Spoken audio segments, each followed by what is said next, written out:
Welcome to our channel. Today we how to reset your Reddit password step by step clearly. Begin by opening your web browser. Navigate to the Reddit homepage. Click on Login at the top right corner of the screen. On the login page, below the password field, click on the Forgot Password link. You will be directed to a password reset page. Enter your registered email address in the provided field. After entering your email, click on the Send Password Reset Email button. Check your email inbox for a message from Reddit. If you don't see it, check your spam or junk folder.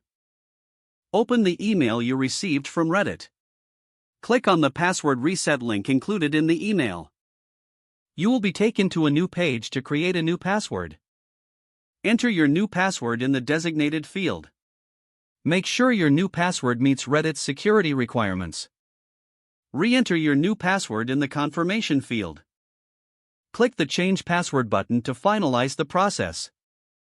Once your password is successfully reset, you can log in using your new password.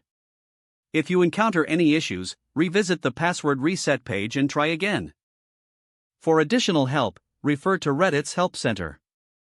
If the page does not load, refresh the browser or try again in a private or incognito window. Make sure you are using the correct email address, then retype it carefully to avoid small typos.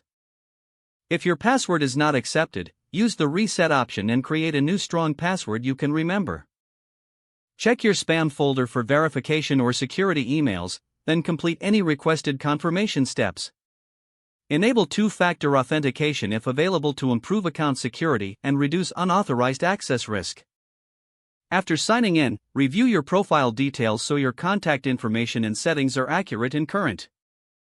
If you see an error message, note it down and try again after restarting your device and internet connection. Log out when you finish, especially on shared devices, to keep your account and payment information secure. If the page does not load, refresh the browser or try again in a private or incognito window. Don't forget to like this video and subscribe to our channel for more step-by-step tech guides.